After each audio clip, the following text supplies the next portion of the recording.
हमारे इस चैनल मैथिली गंगा को लाल बटन दबाकर सब्सक्राइब करें व घंटी के निशान का बटन दबाएं ताकि सभी नए वीडियो आप तक तुरंत पहुंचे बिल्कुल मुफ्त।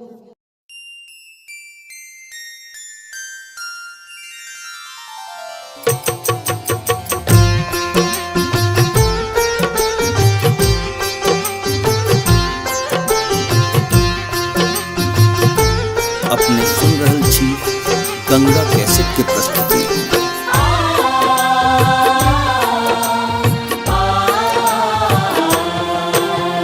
हे छठ परमेश्वरी व्रत आई जग में महान, हम अज्ञानी छी मैया ज्ञान के दिया वरदान।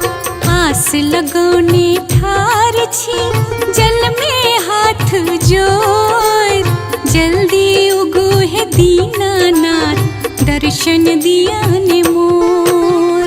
जय छठी मैया मैया जय जय दीनानाथ मैया जय छठी मैया मैया जय जय दीनानाथ। निर्धन हम लाचार बहुत, अहाँ छी धन के कोश। सुखक बरसा क दियने दुखक हर का दोष।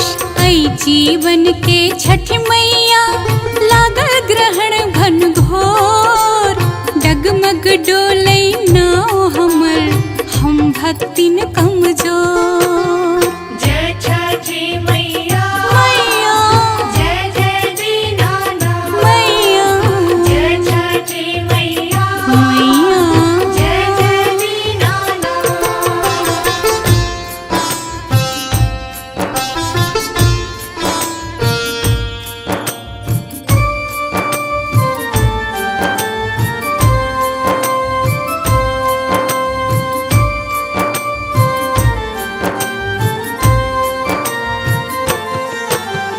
महासुखदाई छठ के व्रत करैया कष्ट के अंत।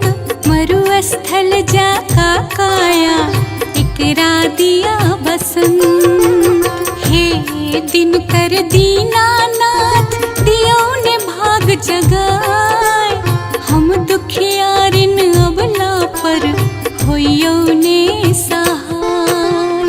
जय छठी मैया मैया जय जय दीनानाथ मैया जय छठी मैया मैया जय जय दीनानाथ।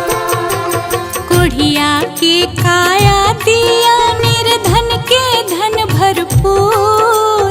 हम बाझिन छी दीनानाथ करू मनोरथ पूर।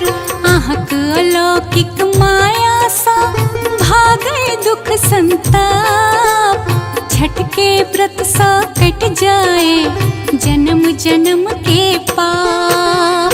जय छठी मैया मैया जय जय दीनानाथ मैया जय छठी मैया मैया जय जय दीनानाथ।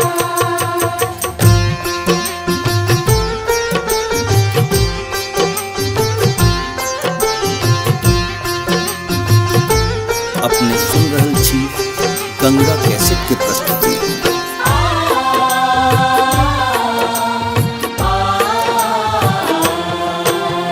दिव्य रूप भानु बलवाना लागै अग्नि समान।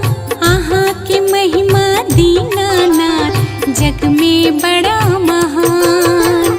सूर्य देव के सुमिरन सा भय के होइया नाश, छठ मैया के कृपा सा टूटै जंजालक फांस।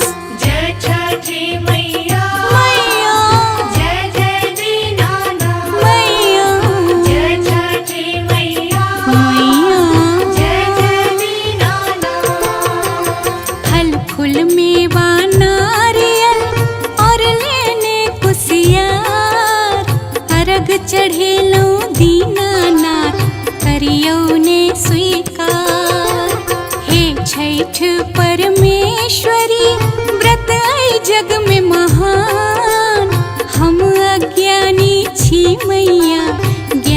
के दिया वरदान।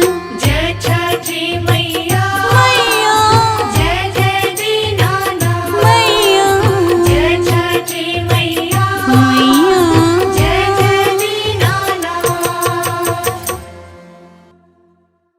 हमारे इस चैनल मैथिली गंगा को लाल बटन दबाकर सब्सक्राइब करें व घंटी के निशान का बटन दबाएं ताकि सभी नए वीडियो आप तक तुरंत पहुंचे बिल्कुल मुफ्त।